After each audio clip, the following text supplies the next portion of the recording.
TV 24 news ವಾಹಿನಿಗೆ ಸ್ವಾಗತ. ನಮ್ಮ ಸರ್ಕಾರದಲ್ಲಿ ಪಂಚಮಸಾಲಿ ಸಮಾಜಕ್ಕೆ 2D ಮೀಸಲಾತಿ ಕೊಟ್ಟಿದ್ದೀವಿ. ಕೇವಲ ನಮ್ಮ ಸಮಾಜಕ್ಕೆ ಮಾತ್ರ ಕೊಟ್ಟಿಲ್ಲ. 40 ಜಾತಿಗಳಿಗೆ 7% ಮೀಸಲಾತಿ ಕೊಟ್ಟಿದ್ದೀವಿ ಅಂತ ಬಿಜೆಪಿ ಶಾಸಕ ಬಸನಗೌಡ ಪಾಟೀಲ್ ಯತ್ನಾಳ್ ಹೇಳಿದ್ದಾರೆ. ಬೆಳಗಾವಿಯಲ್ಲಿ ಸುದ್ದಿಗಾರರೊಂದಿಗೆ ಮಾತನಾಡಿದರು. ಯಾರು 2A ಮೀಸಲಾತಿ ಇಲ್ಲವೋ ಅವರಿಗೆ 2D ಮೀಸಲಾತಿ ಕೊಟ್ಟಿದ್ದೀವಿ. 104 ಸಮಾಜಕ್ಕೆ ಇದು ಅನ್ವಯಿಸುತ್ತೆ ಎಂದಿದ್ದಾರೆ. ಕೊಟ್ಟಿವ್ರಿ ಬರೇ ಪಂಚಮಸಾಲಿಗಳಲ್ಲಿ ನಿನ್ನೆ ಹೇಳಿಲ್ಲ ನಾನು ಅಸೆಂಬ್ಲಿಯಲ್ಲಿ 40 ಜಾತಿಗಳು ಕೂಡಿ 7% ಕೊಟ್ಟಿವಿ. 15%ನಾಗ 104 ಜಾತಿ ಅದಾವ 2Aದಾಗ.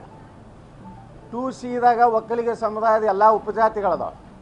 2Dಯಲ್ಲಿ ನಾ ಹೇಳಿದೆ ನಾನು ವೀರಶೈವ ಲಿಂಗಾಯತ ಯಾವ 2Aದಾಗಿಲ್ಲಲ್ಲ ಅವರೆಲ್ಲ ಸೇರ್ಯಾರ. ಮರಾಠ ಸಮಾಜ, ಮರಾಠದೊಳಗೆ 2-3 ಅದಾವ. ಮರಾಠ ಅದನ್ನು ಸೇರ್ಸ್ಯಾರ, ಜೈನ ದಿಗಂಬರ್ ಸೇರ್ಸ್ಯಾರ, ಕ್ರಿಶ್ಚಿಯನ್ರನ್ನ ಸೇರ್ಸ್ಯಾರ, ವೈಷ್ಣವ್ರನ್ನ ಸೇರ್ಸ್ಯಾರ. ಇಷ್ಟೆಲ್ಲ ಸಮುದಾಯಕ್ಕೆ ನಾವು 2D 7% ಕೊಟ್ಟಿವಿ. ಮತ್ತು ಕೇವಲ ಇದು ಪಂಚಮಸಾಲಿಗಳಲ್ಲ, ವೀರಶೈವ ಲಿಂಗಾಯತರಲ್ಲಿ ಬಿಟ್ಟು ಹೋದಂಥ ಏನು ದೀಕ್ಷೆ ಲಿಂಗಾಯತರು ಇರ್ಬೋದು, ಗೌಡ ಲಿಂಗಾಯತರು ಇರ್ಬೋದು, ಆದಿ ಬಣಿಜ್ಗ ಇರ್ಬೋದು, ಕೂಡು ಒಕ್ಕಲಿಗ ಇರ್ಬೋದು, ಮಲೈಗೌಡರು ಇರ್ಬೋದು, ಜಂಗಮರು ಇರ್ಬೋದು, ಎಲ್ಲರಿಗೂ ಸಿಕ್ಕಿದೆ. ಮರಾಠ ಸಮಾಜ ಸಿಕ್ಕಿದೆ, ಜೈನ ದಿಗಂಬರ ಸಮಾಜ ಸಿಕ್ಕಿದೆ, ಕ್ರಿಶ್ಚಿಯನ್ರಿಗೆ ಸಿಕ್ಕಿದೆ. ಅದ್ರ ಜೊತೆಗೆ ವೈಷ್ಣವ ಸಮಾಜದ ಅನೇಕ ಉಪಪಂಗಡಗಳು ಸಿಕ್ಕಿದೆ. 40 ಕಮ್ಯುನಿಟಿ ಕೂಡಿ 7%, 104 ಕಮ್ಯುನಿಟಿ ಕೂಡಿ 15% 2A ಇದೆ. ಮತ್ತು 6% ಒಕ್ಕಲಿಗರು ಕೊಟ್ಟಾರೆ, 7% ನಮ್ಗೆ ಕೊಟ್ಟಾರೆ.